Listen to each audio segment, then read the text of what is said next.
Hello everyone, and while we can't travel at the moment, at least we can look ahead on the next trips that are upcoming. And I saw those lists online of essential day carry or essential travel stuff that you have to take during your trip. So I thought, let me put together my own list, because I was looking at those lists online and I saw people putting big knives inside or even guns. Like guns, what the... You're not going to take that on your trip. We're not American here. Pretty concerned about flying with my guns. After the first year, I tried a bunch of different methods, and I think I got the method that works best for me. So yeah, that's why I put this kit together with me with essential travel stuff that you have to take on your next trip. And we go through administration and utilities. We're going through food, hygiene, repair and first aid as well. So 5 topics to cover in this video. So let's start off with the administrations and utilities. So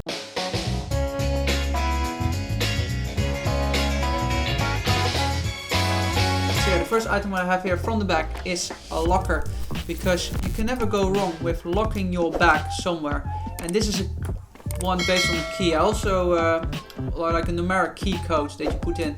I also have one where you can just use an old-fashioned key. And sometimes in the hostel you just have to lock your stuff. And then the next one is a bag with an additional charger inside, a battery pack. Battery pack just in case you need to charge your stuff. Then there are some cables, an additional cable besides the normal charging cable you have. And an essential one for utilities, for charging your stuff, is just a universal converter. So that's something that's always useful. This one has 2 USB plugs, so I can charge multiple phones or even the battery pack that I took with me. And in terms of the battery pack, there are ones out there that are solar powered as well, so that's additional bonus points. So yeah, I also would recommend to take some extra cash with you, because you never know what happens, and some dollars, like $50 or something, that will help you out there, and you never know what happens. So some extra cash with you is always good. And then you should also take an eye mask with you, just because in case you would end up in a hostel or you have a hotel where the curtains are not really blocking the light, then at least you have an eye mask with you that you can put on. And then that will at least block those lights from those annoying street lights that are coming in. Or if you're in a hostel and someone on the other side puts the light on and in your room and you still have some light going on, then at least you can sleep peacefully. And they're also very handy for on the plane, for example. So an eye mask is definitely what I would recommend. Before, I also brought a torch with me, but nowadays, well, you have your phone. And your phone has a torch functionality as well, so why would you still take a separate torch with you? However, if you go hiking, I still recommend you to take a head torch with you as well, because that's quite useful when you walk around on those mountain paths, that you still have your hands free and still have a torch. And in the past, I also took a notebook with me to write down everything what happened during the trip. I put down there the costs as well, so I could use them later on for my information. Nowadays, I use my phone as well with a note app to just write down the costs, because my trips are that busy nowadays that I don't even have time to write down a whole diary of what might happen during the day. So that's for the administration and utility section. So let's now move on to the food.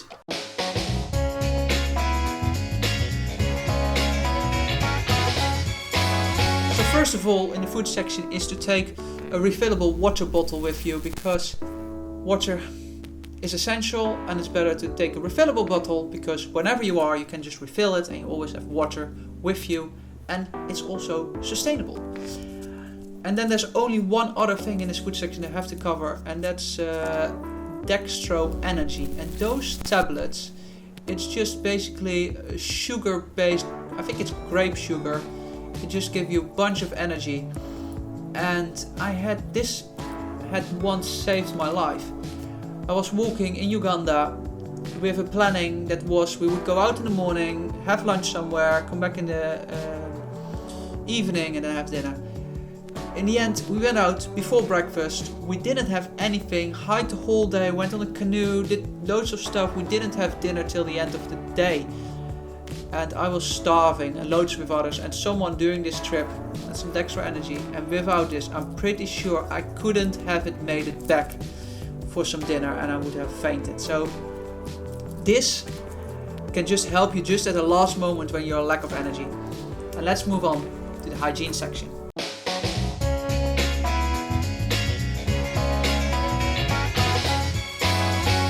So the hygiene section is a little bit bigger, and I didn't put a travel towel in here because otherwise it doesn't fit in this bag. But if you want, those travel towels are ideal because they dry really, really fast.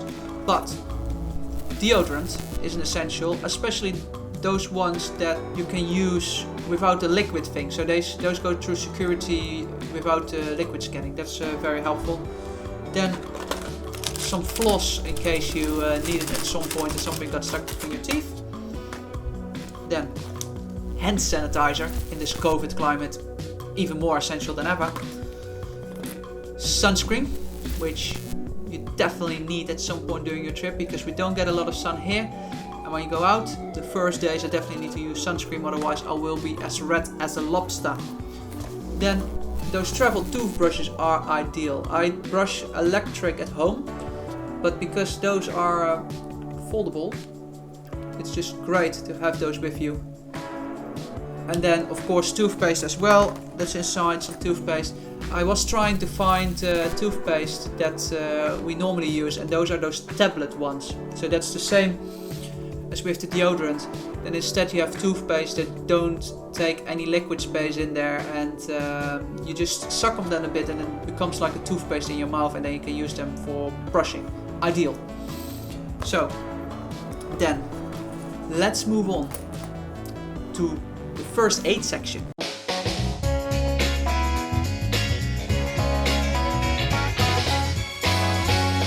So for the first aid section, normally you would say take some paracetamol with you just in case, and I would recommend if you go to a country such as India, take some Imodium or Loperamide with you. That just prevents you if you have diarrhea, and you will probably have some stomach issues at some case. Then at least if you have a long bus journey or train journey and you need to travel from A to B, at least you're able to make that journey. So take some Loperamide with you and some bandages with alcohol or disinfectant spray as well, in case you would go for hiking and you will fall down at some point. So that's for the first aid section, and then the last section is the repair section.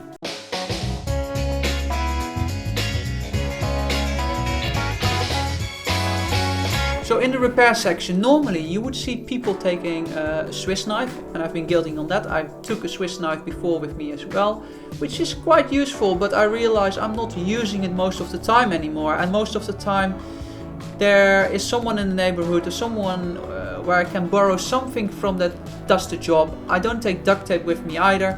No, the only thing what I would recommend is take a small sewing kit with you, so that if something breaks, then at least you can stitch it yourself, or you can repair it with some needle and a rope. So yeah, that's something what I would definitely recommend you taking.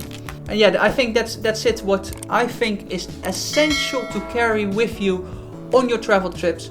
But in case you think I missed anything, and don't tell me it's your passport, because of course you're going to travel with your passport, or you're going to take your bank card with you that gives you good rates, because you have those great banks that give you good exchange rates. Yes, I have those as well. But if there's anything else that I forgot, please leave them down in the comments below. What else you have to pack during a travel trip.